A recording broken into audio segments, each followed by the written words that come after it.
Alright everyone, we start off today talking about Twittergate, of course. In fact, the second story pretty much relates to that as well. Although it relates to Twitter's overall function, I suppose, in a more broad sense. There are a couple of posts here, links in the description, archived, of course, the first one. Second one is just a tweet ridiculing Mark Ruffalo. We'll weigh in on him separately. This post basically boils down to poo-poo pee-pee. And I'm not exaggerating. Fucking take the link and read it for yourself. It's from Slate, so naturally, it's not the most intelligently written or, not transparently biased article that's ever been made. If you go on through it, you'll find it's basically one long hyperbolic spiel about how Elon Musk is sinking into the mire of darkness. He's associating himself with people that Slate has previously deemed to be extremists. That's basically the litmus test that's applied here. So you've got people who are questionable that are listed, but then like the fact that Donald Trump would pal around with basically anyone is going to get scrutinized and ridiculed. We've seen this before. People who have never been deemed of as extreme or problematic, or at the very least, not in the sense that they crucified Trump initially. Rand Paul, a great example. As soon as they endorse him or work with him, say a kind word about him, etc., all of a sudden a million other revelations about how evil and corrupt they are start coming out. So Rand Paul is now deemed a Russian asset. Keep in mind, you have U.S. commentators taking an obviously biased report from Ukraine as though it was the solid gold, God's honest truth, and using that to try to declare Rand Paul and Tulsi Gabbard and people like that to be Russian agents. Because madrumph, it happens over and over again. They're mad at Elon Musk, though, specifically. The reason you see so many hit pieces is because he's explained to people, hey, look, we've got internal documents, we've got internal emails and messages and shit. Twitter interfered with the elections. Now, I won't mention which one because, this video is on YouTube, too. Honk, honk, you can probably guess which one I'm referring to. They've interfered in elections. There was blatant and illegal, at least in my opinion, although it's definitely, I think, the right one. It's an informed opinion. Illegal attempts by sitting members of the United States government, taxpayer-funded individuals within federal bureaus, etc., to try to censor people for political reasons, for lawful speech, under the guise of fighting disinfo. The fact is that disinfo never existed. Russia did not interfere with the 2016 election, for example. It's been investigated for years. It's been investigated by both partisan and nonpartisan groups. It has never been evinced in any way. What we do find, as far as interference goes, is the deliberate suppression of news by the legacy media and by big tech, at the behest of the political forces that be. I like one of the biggest gaslights right now, and you can see it for yourself in real time. One of the biggest gaslights is, well, a lot of these requests were being made in 2020.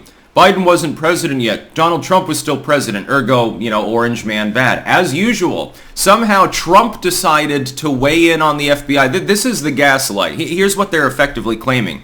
Donald Trump commanded the FBI's officials to cover up the Hunter Biden laptop story. That's basically what they're claiming. Yes, it wasn't rogues within the agency with political bias, much like Peter Strzok and Lisa Page and others, who we know are politically biased because we get the fucking texts between the two of them talking about how they were going to pull out all the stops to stop evil Drumfler. No, it wasn't them. Donald Trump actually decided to fuck himself in the ass. That's basically what they're claiming. When you look at all of their straw manning, gaslighting, lies by omission, etc. Number one, it smacks of desperation. And number two, the arguments that they're making are so easily fucking destroyed.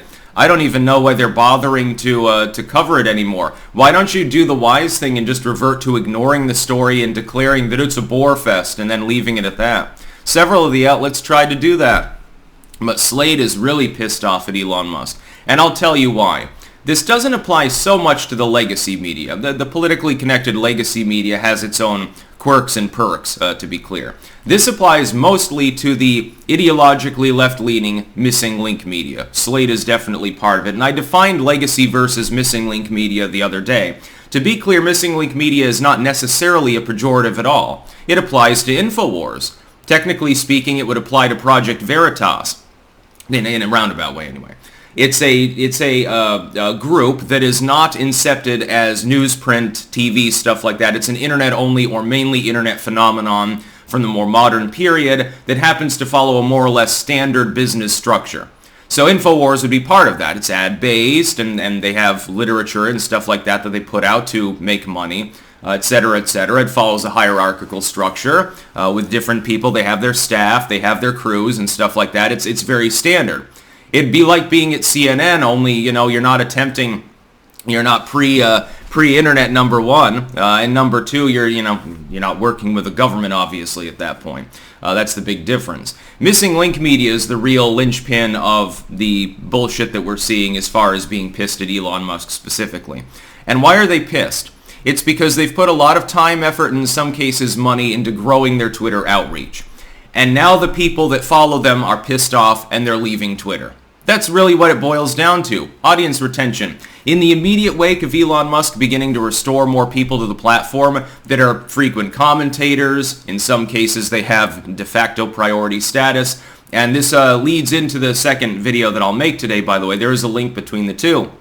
A lot of leftoids, the craptivists, the clout chasers that literally, like Jeff Tiedrick or Brooklyn Dad or Dash Dabrowski, that are only known for being figures on Twitter, they instead of leaving, instead of standing on principle and saying, well, I'm going to give up my entire career because this is all I do anyway because I'm pissed at Elon Musk, they just started rambling about how Twitter was becoming more right-wing and Elon Musk is abusing us. People are losing contact with the page, so please make sure to like and follow. You get that from like Midas Touch, the Occupy Dems. They're just trying to buff their numbers back up because they're losing steam. Because a lot of really fragile snowflakes decided to leave the site. Site's usership is growing actually right now. A fairly decent clip. I know it's definitely affecting me in a positive way. It's not helping people who are only known as leftoid echo chamberists. And that's really what this is about. Slate's looking at its engagement, realizing Twitter is an integral part of their overall system. It's a site they can use to promote their material for free. They do not need to pay to use Twitter in order to promote their stuff. Now they're worried because their own audience is leaving the site, so they're getting less engagement. That has a trickle-down effect, by the way, on every other post that they make, just to be clear. It makes them look less popular. It makes them look like they're in decline. I mean, they are, but, whatever. The other part is that at some point, these leftoids, if they build a separate network that's successful, will be attacking groups like Slate and Vox and Salon and the HuffPo, etc., that stay on Twitter. Oh, you're the enemy. You're still on this evil right-wing Nazi network. How dare you? Why haven't you moved over to Tribble yet? They will get hit from the left, and they know that it is coming. They are pissed at Elon Musk for forcing this particular situation with the not even just with the release of the Twitter files, but with prior actions as well. By the way, as far as Twitter amnesty goes, it is still a thing, but they're going through it very slowly. So we're seeing, as I expected, a slow seeping of accounts back onto the platform.